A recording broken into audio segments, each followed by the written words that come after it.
ये घटना बहुत ही दुखद और हृदय विदारक है। इसमें शासन और प्रशासन की पूरी संवेदनाएं जो मृतक हैं उनके परिजन के साथ हैं। हम लोग यहाँ पर माननीय मुख्यमंत्री जी ने निर्देशित किया और वो हर पल पल की खबर को मॉनिटर कर रहे हैं। यहाँ पे हमारी पहली प्राथमिकता है कि जो लोग घायल हैं उनको सही और अच्छी तरह से उपचार मिल सके और जो मृतक हैं उनका पोस्टमार्टम और उसके बाद जो भी व्यवस्था करनी है वो करने के बाद उनके परिजनों को सौंपते हुए उनके घर तक पहुंचाया जाए। ऑफिशियली कितनी? और अभी जो हम लोगों के पास सूचना एकत्रित हुई है वो लगभग 116 लोग हैं जिनकी मृत्यु हुई है। उसमें 7 बच्चे हैं और अभी 1 पुरुष की बात है, बाकी शेष महिलाएं हैं। और इसमें जिन लोगों का शिनाख्त हो पाया है वो लगभग 72 लोग हैं। मिसिंग कितने हैं सर? तो नहीं, मिसिंग कोई नहीं है। जो 72 के अलावा बता रहा हूँ वो उनकी शिनाख्त की कार्रवाई की जा रही है। उनके फोटोग्राफ वगैरह लिए गए हैं और फिर उसको अलग मैकेनिज्म से उनके परिजनों को लोकेट करने की कोशिश की जा रही है। खलनायक कौन है सर? किसकी भूमिका सामने आ रही है? इसमें जो इकट्ठा होने की परमिशन थी सर? शासन की ओर से जो इसमें किया जा रहा है वो मैं आपको बता रहा हूँ कि बहुत तत्परता के साथ उनके इलाज आदि की व्यवस्था की जा रही है और उनके घर तक पहुंचाने की व्यवस्था की जा रही है। जो मृतक हैं पुलिस के साथ वो वहां तक पहुंचाए जाएंगे।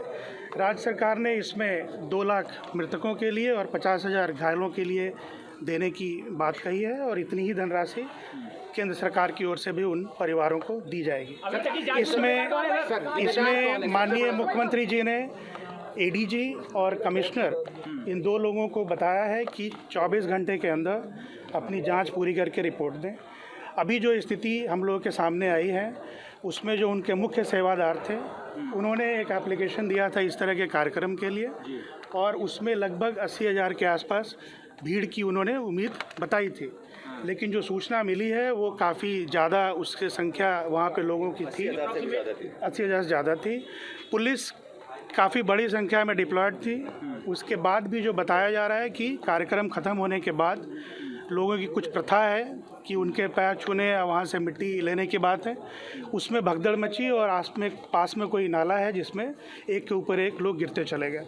हम लोग अभी वहीं पे डीजी साहब के साथ साइट पे जा रहे हैं, वो देखते हैं कि वाकई क्या हुआ है।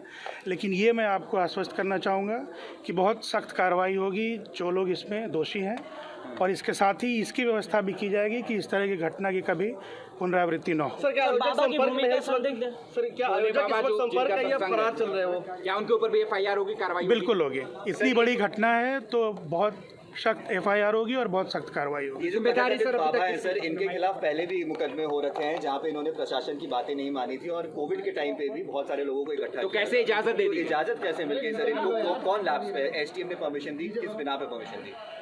एसडीएम ने जो परमिशन करी है वो जो नॉर्मल प्रोसेस है पुलिस से रिपोर्ट लेने के बाद कार्यक्रम के लिए, लेकिन जो उन्होंने परमिशन दी है उसमें कई शर्तों का भी उल्लेख उन्होंने किया है कि आयोजकों को किस किस चीज़ की मौके पर व्यवस्था करनी चाहिए। ये आयोजकों की ओर से एक मेजर लैप्स है और जैसा मैंने कहा इसके लिए बहुत सख्त कार्रवाई उनके खिलाफ। क्या अधिकारियों का भी कोई लैप्स अभी तक सामने आया है? ये जांच जो कमिश्नर और एडीजी को करना है, सिर्फ 24 घंटे की मोहलत माननीय मुख्यमंत्री जी ने दी है और उसके बाद आप सबके सामने आएगी। तो जैसा कि आप बता रहे हैं कि 80,000 लोगों की ही जुटने की परमिशन थी, तो फिर लोकल इंटेलिजेंस यूनिट क्या कर रही थी? उनको नहीं पता था कि 80,000 से ज़्यादा लोग? ये सारी चीज़ें जांच में कवर्ड होंगी और आपके सामने उसका निष्कर्ष निकलेगा।